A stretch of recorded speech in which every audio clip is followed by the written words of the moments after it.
This is JP with Political Pop Culture, and this is my take. There is real, blatant anti-Semitism in the United States. Recently, there have been acts of hatred and violence which have gone largely unreported by the media and mostly unpunished by local, state, and federal authorities. Again, there's a real, blatant anti-Semitism happening right now, right here in the United States. And then there's the Hatworks story. How is that for a hook? Are you interested in hearing where this is going? If so, you should hit the subscribe button and then give the notification bell a little tickle. Also, be sure to give us a like or a thumbs up. That little bit of action on your part really does make a huge difference for the channel, so thanks. The definition of anti-Semitic is, quote, hostile to or prejudiced against Jewish people. Using imagery from the Holocaust is not inherently anti-Semitic. Likening modern-day acts of bigotry, fascism, or even demagoguery to similar acts committed by the Nazis, that is also not inherently anti-Semitic. Using imagery which is reminiscent of the Holocaust may be in poor taste. It may even be offensive, but that doesn't make it anti-Semitic. Okay, real quick here. For anyone who's not familiar with the story, the owner of a local hat store in Nashville, Tennessee started selling patches that read, quote, not vaccinated. The problem is, she made those patches in the shape of the Star of David. Yellow patches in the shape of the Star of David, which read, not vaccinated. I want to be perfectly clear here.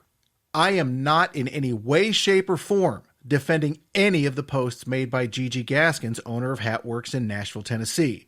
It is my opinion that using the Star of David in this manner was disrespectful and insensitive.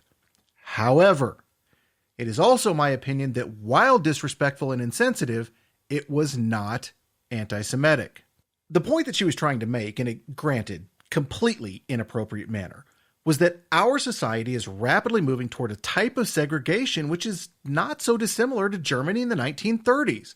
Now look, nobody is saying that people who choose to remain unvaccinated will be rounded up and sent to internment camps, but they are being marked for segregation. Just look at Joe Biden's vaccine passport idea. People who are in the pro-vaccination camp are, to use an ironic term here, completely rabid about their support of the vaccines and about their insistence that everyone else has to be vaccinated too. If you don't agree with the people in this camp, you will be branded, shunned, and ostracized. You will be singled out. You will be mocked, and you will be ridiculed. That was the whole purpose of Germany's forcing Jews to wear the yellow Star of David, so that they could be publicly singled out, harassed, vilified, and worse. Germany used the Jews as a scapegoat for the economic hardships that the working class Germans were facing at that time.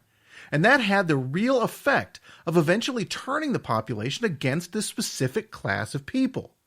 Now, of course, that is what makes Hatworks' decision to use the Star of David as the symbol for their not vaccinated patch inappropriate and even offensive. But it still doesn't make it anti-Semitic. Dil Raji, who was a former freelancer for CNN, sent out a tweet that said, quote, "The world today needs a Hitler," end quote. That is anti-Semitic. A swastika being scratched into the door of a synagogue in Salt Lake City, that is anti-Semitic. A brick being hurled through the window of a kosher pizzeria in Manhattan, or Jewish diners being attacked outside a Los Angeles restaurant by men with a megaphone screaming, "Israel kills children." Those are examples of anti-Semitism. Selling a yellow Star of David patch that reads "not vaccinated" is stupid. It's stupid, and it's insensitive, and it's tone deaf. But it still isn't anti-Semitic. Selling those stupid patches does not constitute hostile to or prejudiced against Jewish people. Yet, you have hat companies like Bailey or Tilly making virtue-signaling public posts announcing they will be permanently severing ties with Hatworks. Well, that's pretty brave of them, except it's nothing but posturing for the woke crowd. What, you want proof? Okay. Bailey hats? They have hats made for them in places like Ecuador and China. Now, according to the U.S. State Department, Ecuador is guilty of, quote, significant human rights issues, including reports of torture and abuse by police officers and prison guards, harsh and life-threatening prison conditions, the existence of criminal libel laws, serious acts of corruption, lack of investigation of and accountability for violence against women and children, and the use of child labor. So all of that is okay with Bailey hats, but a stupid patch, that's over the line. Tilly hats, they make a significant number of their hats in China.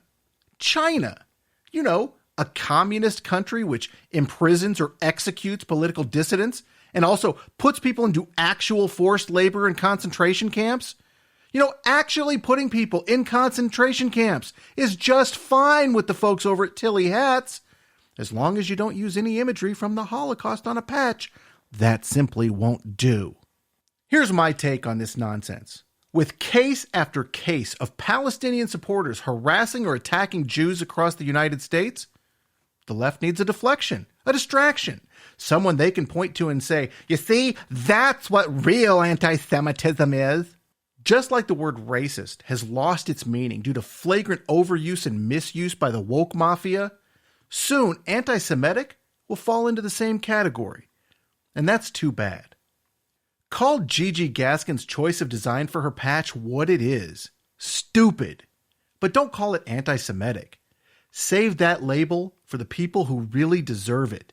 You know, those bigots who are hostile to or prejudiced against Jewish people. That's my take. You can let me know your take in the comments below. You can also let us know by joining the cult at Pol Pot Cult on Facebook, Twitter, Instagram, and Rumble. Thank you for listening.